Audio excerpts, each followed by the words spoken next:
اعوذ باللہ من الشیطان الرجیم بسم اللہ الرحمن الرحیم السلام علیکم ورحمۃ اللہ وبرکاتہ۔ سورہ عنکبوت آیت 69۔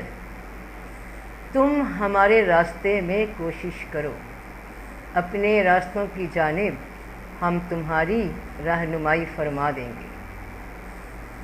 قرآن ایک ایسا علم ہے جو انسان کو مکمل رہنمائی دیتا ہے، زندگی کے ہر زمانے کی، گزری ہوئی زندگیوں کی، موجودہ حالات کی اور آنے والے زمانوں کی۔ تلاش کا جواب جو سچے دل سے ڈھونڈ رہا ہو۔ علم والوں سے جواب ملتے ہیں، دانشوروں سے جواب ملتے ہیں۔ قرآن کو لفظ بہ لفظ ترجمہ پڑھنے سے بھی علم آگاہی بڑھتی ہے، اور پھر قرآن کی جو تفسیریں بڑے بزرگوں نے کی ان سے رہنمائی ملتی ہے۔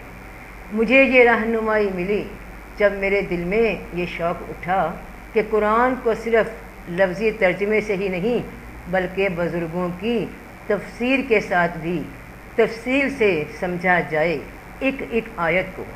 آخر اللہ پاک ہم سب سے فرما کیا رہے ہیں۔ یہ سفر شروع ہوا ابن کثیر کی تفسیر سے، پھر مولانا مودودی رحمۃ اللہ کی تفسیر سے، اس کے بعد مولانا امین اصلاحی رحمۃ اللہ کی تفسیر سے، اس کے بعد ڈاکٹر اسرار احمد کے بیان القرآن سے۔ ان تفسیروں کو پڑھنے کے ساتھ ساتھ یہ بھی محسوس ہوا کہ ان میں سے ہر بزرگ نے اپنے دور کے حساب سے جب تک جتنی ترقی ہوئی اس زمانے میں تب تک کی معلومات پہنچانے کی کوشش کی، قرآن کو اپنے دور تک سمجھانے کی کوشش کی جب تک وہ موجود تھے۔ اور سیدھی سی بات ہے کہ جو معلومات ہمیں ابن کثیر کی تفسیر سے ملی وہ کافی صدیاں پہلے کی تھی۔ تب تک جتنی انفارمیشن انسان کے پاس تھی اس نے باہم پہنچا دی۔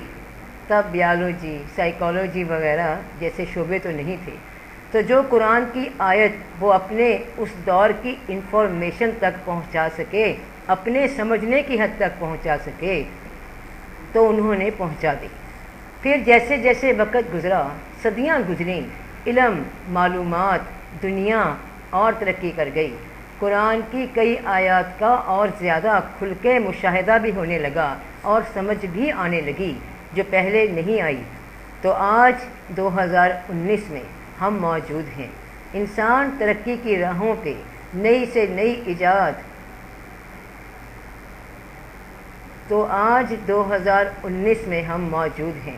انسان ترقی کی راہوں پہ نئی سے نئی، جدید سے جدید ٹیکنالوجی میں ہے، اور اب قرآن کی آیات اور بھی واضح ہو کر ہم تک نئے انداز میں پہنچی۔ اور کیونکہ میرا شوق ہے، قرآن کی طالب علم ہوں اور اس کو سمجھنے کے لیے آج کے دور کے حساب سے تلاش میں رہتی، علم کی پیاس میں رہتی ہوں، تو مجھے ایک اور شخصیت کی تعلیم نے بہت متاثر کیا جو آج موجود ہیں۔ بے حد علم و فضل رب پاک نے انہیں عطا فرمایا ہے۔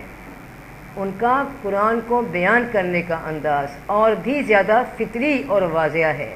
میں نے ان کی سورہ فاتحہ کی تفسیر کا بیان سنا، بے حد متاثر کرنے والا، دلوں کو بدلنے والا بیان، سبحان اللہ۔ اور الحمدللہ جس نے مجھے یہاں تک رسائی دی، ان شخصیت کا نام علامہ سید عبداللہ طارق ہے، موجود ہیں، زندگی میں ہیں۔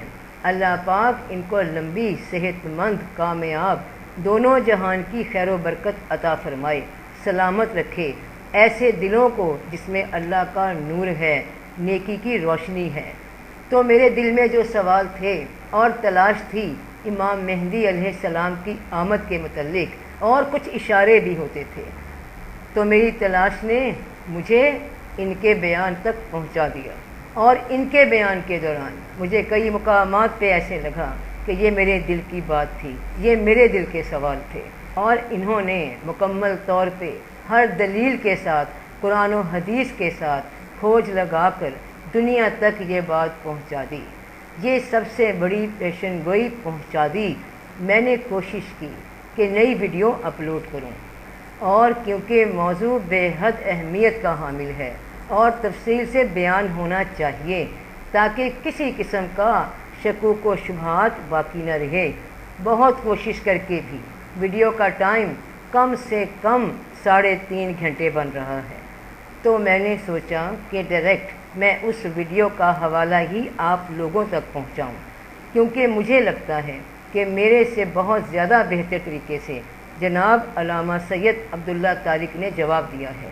اسی میں وہ خوشخبری بھی موجود ہے جس کا ذکر میں نے ویڈیو کے پہلے حصے میں کیا، اور ان کی ویڈیو میری ویڈیو سے 1.5 گھنٹہ کم ہے اور سمجھانے کا انداز بے حد مؤثر ہے اور ٹو دی پوائنٹ بات ہے۔ تو اس ویڈیو کا لنک ڈسکرپشن میں موجود ہے۔ امام مہدی سے متعلق ہر سوال کا جواب موجود ہے، ان کی آمد کب تک متوقع ہے یہ بھی موجود ہے، اور مقام محمود سے کیا مراد ہے یہ بھی موجود ہے، اور خوشخبری جسے میں کہہ رہی ہوں، جب آپ اس ویڈیو تک پہنچیں گے اور اس کو سن لیں گے تو آپ کا دل اس خوشخبری کو پا لے گا۔ تو جس کو طلب ہے وہ اس ویڈیو کو دیکھے، جس کی تلاش ہے ان سوالوں پہ وہ اسے پالے۔ تمہارے یہ 2 گھنٹے تمہاری برسوں کی سوچ کو بدل دیں گے۔ فی امان اللہ۔